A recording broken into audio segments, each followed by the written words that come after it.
Where are you seeing, are you seeing a lot of these collectors actually transfer those to the next generation, or are they, putting them in some sort of museum so that they get credit for it? Or, like, how does that work? And why would you continue to buy like 500 pieces if it's just going to sit in a storage locker or something, Oh, well, now you're getting into, this is a whole different industry. Yeah. Well, but that goes back to the root of why is this person collecting, and there's a million motivations for collecting. Sometimes it is pure prestige. But many times it's because the person falls in love with the act of collecting, and that can mean many things for them. But a lot of times through the collecting process, they realize that they love to get to know the artist, and they love the feeling of supporting that artist and maybe watching that artist's career really go up. So that, the famous collecting couple, the Rubells, who now have the Rubell collection and museum down in Miami, they're a great example of, they started collecting art by, at the time, pretty unknown artists. And they started collecting as a couple. It was a hobby for them that they could do together. And they loved that feeling of going into these artist studios, listening to the stories behind the work, and then, supporting them, helping them live, making a living off of selling their work. Some of these artists ended up being the biggest names now in contemporary art. Keith Haring, Basquiat again, Kehinde Wiley, and they were ahead of the curve. Now, what's interesting in the art world is that folks like the Rubells can then change the trajectory of those artists' careers. So they would put these artworks up in their home at the time and have friends over. The friends would talk about the pieces. They'd say, hey, where can I get one? And before you know it, that market was being created for that artist. So it's a pretty interesting kind of thing. So when you ask, why you have 400 pieces, why do you need 401? You're kind of addicted to all of the things that come with buying the art sometimes, the lifestyle of it, the going to the studios and the museums and everything else. But the idea of bequesting art, donating art, I think as long as you have a plan in place and it's clear and everyone is aligned, then there's no bad plan.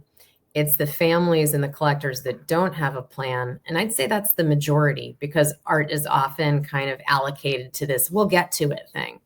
Or there's this lack of understanding of how many resources are actually wrapped up in that asset. So that's another kind of interesting point about art. People realize, of course, we have to look at the philanthropy arm of our family office. Of course, the vintage car collection needs attention. Art is sort of left to the end, and many times it's this really large part of the portfolio. So as long as there's a plan, there's no bad plan.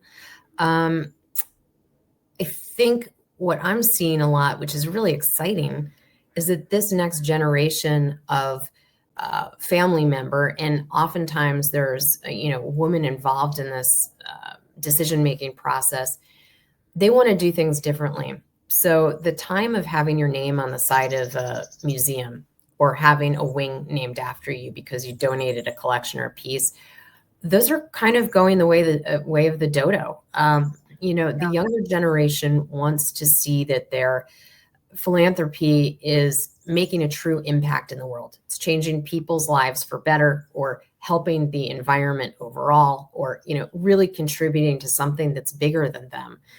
They're more, and again, sounds kind of like old news, but it's still true. They want something that's more experience-based, especially with these ultra high net worth families and individuals. They can have this and that, they can have whatever they'd like. So what can they do that is truly unique? What can they talk about with their friends? What can they share with their family where it's legitimately a once in a lifetime experience? And so when they start to look at art through that lens, what they want to do with it really changes. So we're seeing a lot of collections being packaged either as a whole or in groupings that are then put into these loan programs for different institutions. So it might be a cadre of Latin American female artists' artworks, packaging that and putting that on tour almost and loaning that to institutions whose funding has been massively cut.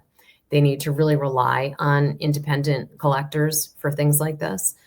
Or maybe it's a single piece that's going to round out a museum exhibition. And so you donate that mobile and, that type of thing. So there's a different kind of take, about a dozen or so years ago, the trend was for private collectors to open up their own galleries. So I think the Prada is a great example of that, where the space is named after the family or after the person. And it's really, it's a museum, but it's a way to display your personal collection. And those have kind of, they're still opening. One of the benefits of those is you have a ton of latitude with how you want to show the art. You're not subject to some of the rules that government funded museums and institutions have to be subjected to. So you have a lot of latitude. But they can be run in a way that it's too personal. So I think families step away from that a little bit. But all to say, there's all these different ways of doing things.